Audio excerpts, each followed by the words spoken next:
Salut à toi, j'espère que tu vas bien et que tu te sens en forme aujourd'hui. Mais ne t'inquiète pas, si ce n'est pas le cas, et bien justement, c'est pile l'objet de cette vidéo. Tu l'as peut-être déjà vu dans le titre. Aujourd'hui, on se retrouve pour parler de 8 façons naturelles de booster ta santé mentale, de te sentir un petit peu mieux au quotidien si voilà, tu traverses peut-être une journée pas terrible ou peut-être même une période un petit peu down. Bah voilà, comment est-ce que tu peux faire dans ton quotidien pour naturellement augmenter les hormones dont tu as besoin pour pouvoir justement sentir cette sensation de bien-être, d'apaisement, de joie également. Donc voilà, on rentre tout de suite dans le vif du sujet et c'est parti. La première chose, peut-être aussi la plus intuitive de toutes, va être clairement de passer du temps à l'extérieur, passer du temps dans la nature. Alors pour certains, ça va peut-être sembler être un truc un peu jeté en l'air comme ça, mais en fait, il y a énormément d'études partout dans le monde qui s'intéressent justement aux effets de la nature sur la santé, déjà de façon générale, mais aussi sur la santé mentale. En tout cas, les effets de passer du temps dans la nature sur la santé mentale. Et donc, il y a vraiment tout un panel d'études et si ça vous intéresse, n'hésitez pas à me le dire, je pourrais vous communiquer certaines d'entre elles. Et donc, beaucoup d'études qui ont trouvé des effets vraiment significatifs de passer du temps dans la nature avec notamment en lien avec la gestion du stress, vraiment aussi sur cette sensation de bien-être, mais qui ont aussi montré des effets en fait sur certaines fonctions cognitives, notamment la mémoire, l'attention et aussi la créativité. Donc vraiment passer du temps dans la nature et même lorsque l'on vit en ville, puisqu'il y a des études qui se sont évidemment intéressées aux personnes qui vivent dans les villes et pas forcément à la campagne ou en bord de mer, et notamment sur l'importance d'avoir des villes qui sont peuplées avec de la verdure, donc que ce soit visuellement quand on croise, je sais pas, des jardinières, des arbustes, mais aussi l'importance de conserver et de prendre soin des parcs, puisque bah, pour beaucoup de personnes, c'est pas possible de se déplacer forcément à l'extérieur de la ville, ou en tout cas n'auraient peut-être pas le temps de le faire, et ont peut-être juste la possibilité d'aller dans des parcs.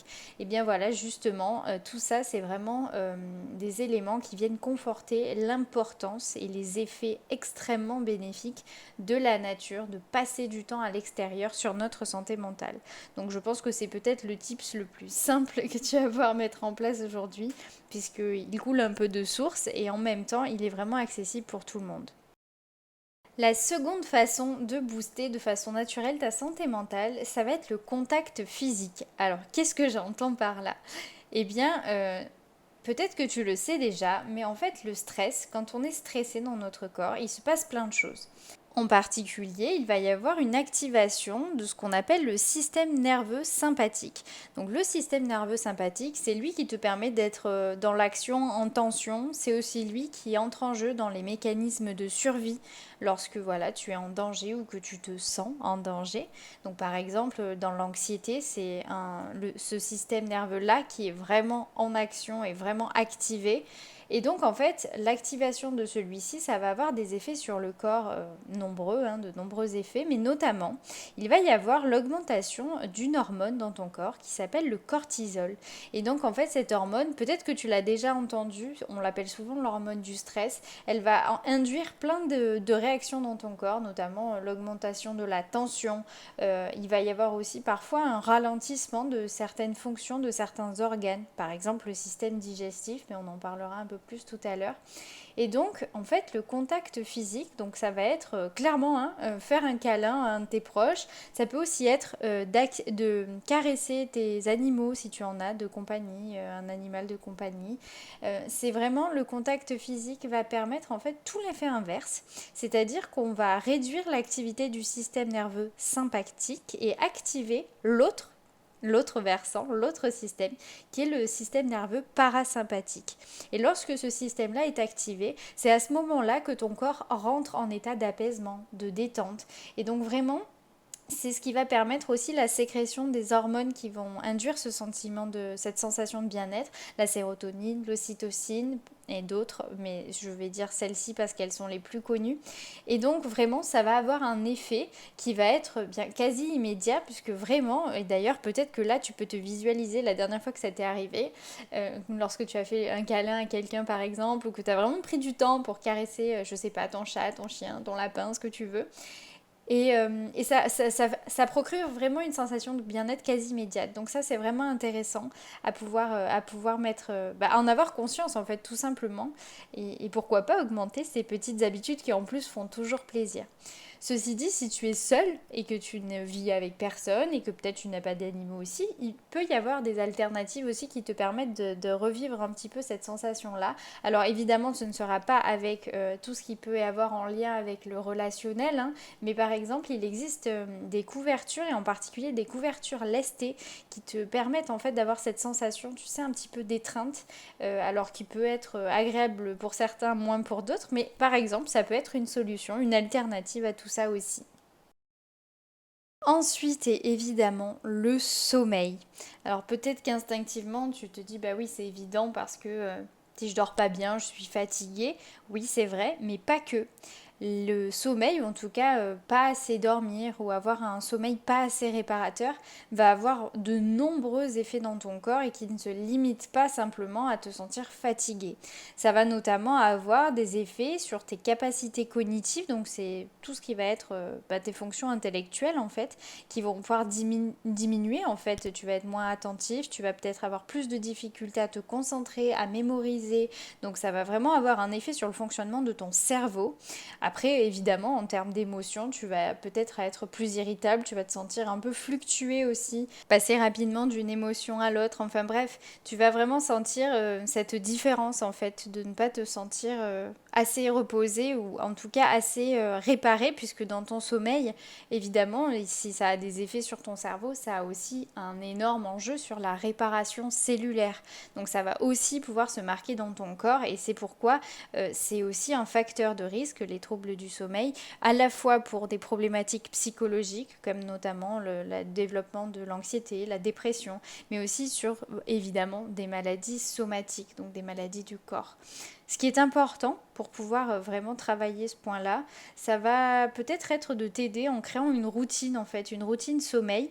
Donc c'est-à-dire par exemple réserver l'espace de ton lit ou de ta chambre si tu en as une, en un espace que tu vas utiliser uniquement pour dormir. Donc fini de regarder la télé dans le lit, la série sur l'ordi ou je sais pas quoi.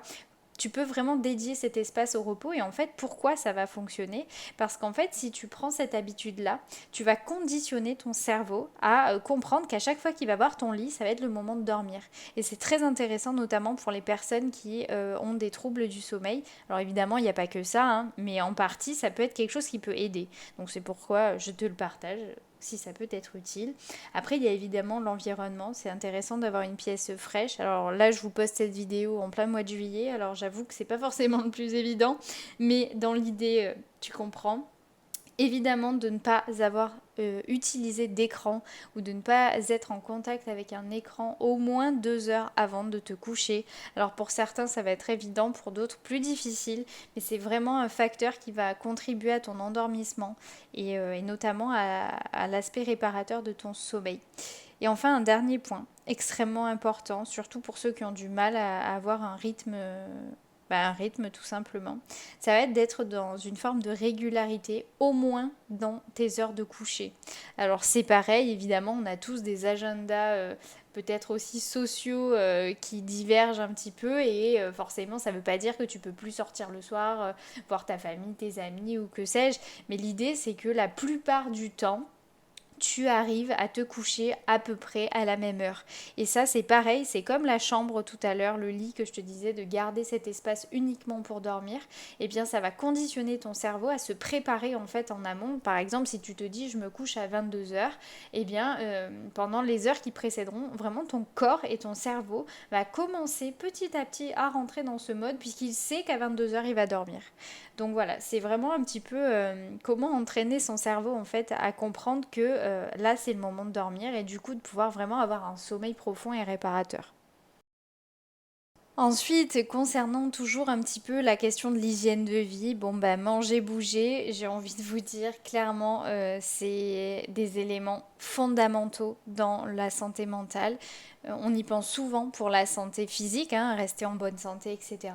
Mais l'activité physique, quelle qu'elle soit, hein, que tu pratiques un sport ou que ce soit simplement de la marche ou simplement de l'étirement, j'en sais rien, ce que tu veux, mais le fait de bouger ton corps, ben là c'est pareil, on a une multitude d'études qui montrent les effets sur la santé mentale et la différence qu'il y a en termes de santé mentale sur des gens qui pratiquent une activité physique régulière versus ceux qui ne le font pas. Vraiment, la différence, elle est flagrante, marquée, significative. Donc, l'idée, c'est pas de devenir un athlète digne des JO dans 2 jours. L'idée, c'est vraiment de trouver ce qui te convient à toi. Est-ce que c'est d'aller faire une promenade en sortant ton chien? Est-ce que c'est d'aller au travail à pied ou de prendre le bus pour aller quelque part et de s'arrêter un arrêt plus loin un arrêt avant pardon ou plus loin, c'est pareil, pour marcher jusqu'à ta destination? Est-ce que c'est pratiquer un sport peut-être que tu pratiquais avant et que bah, tu as arrêté parce que tu te disais que tu n'avais plus le temps mais que peut-être l'envie est toujours là. Bref, essayer de nouvelles choses. Bah, en fait, il faut que ça prenne la forme qui te convienne à toi, la forme qui te fasse plaisir avant tout, puisqu'il faut rappeler que si tu veux des résultats durables, il faut que tu en trouves des bénéfices. Et donc ça, c'est absolument fondamental.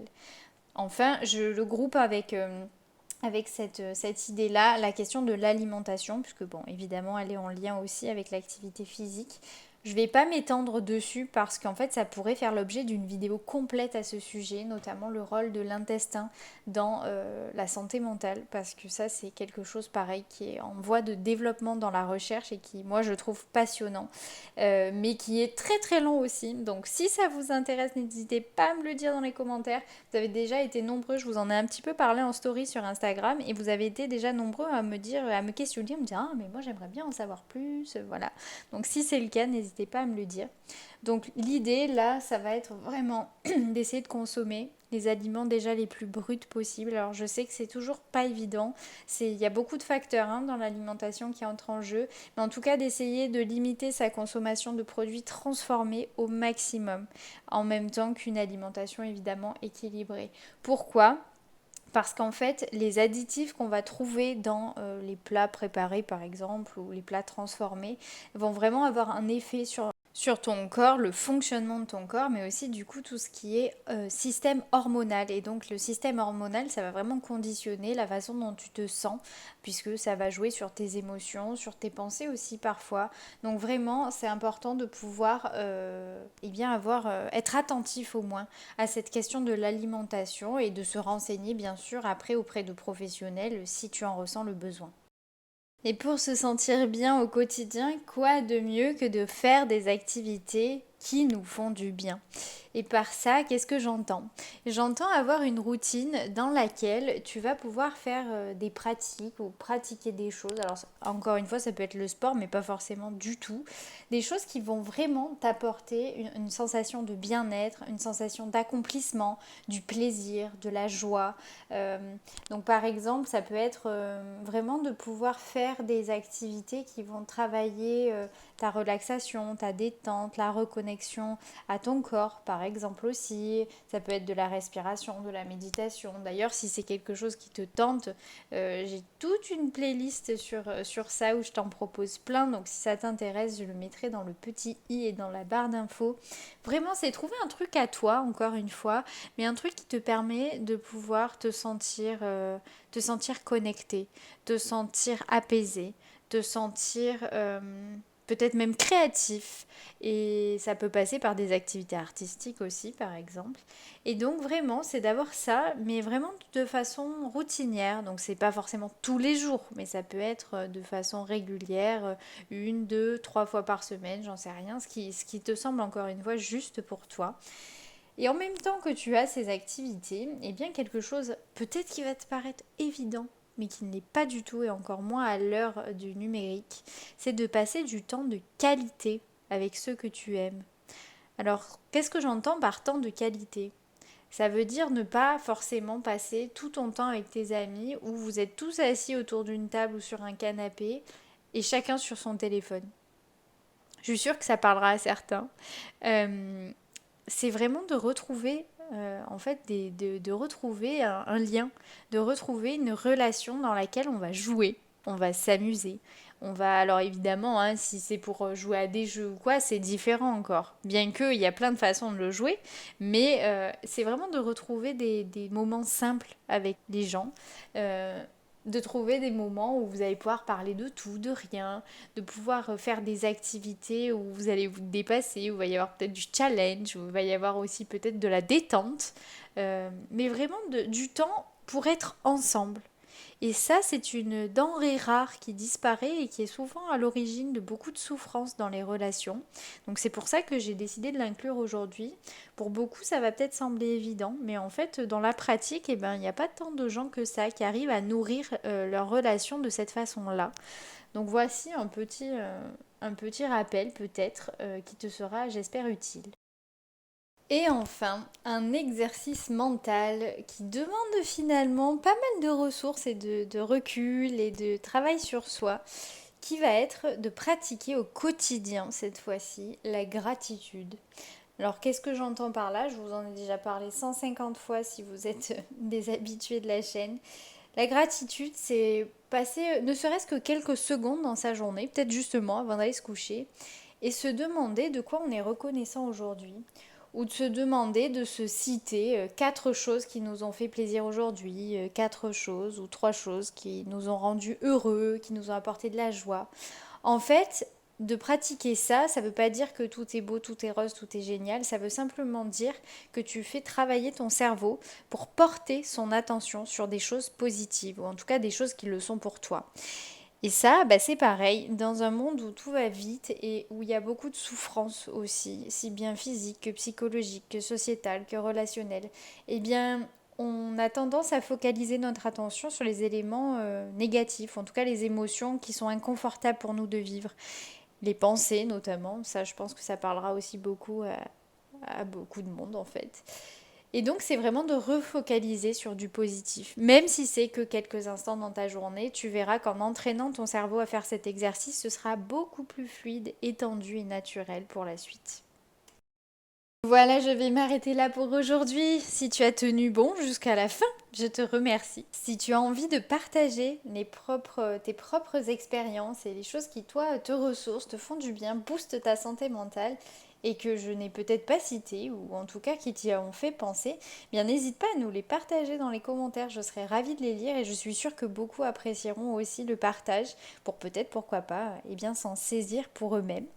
Donc voilà, sur ce, je te souhaite une très belle fin de journée et je te dis à très bientôt dans une prochaine vidéo.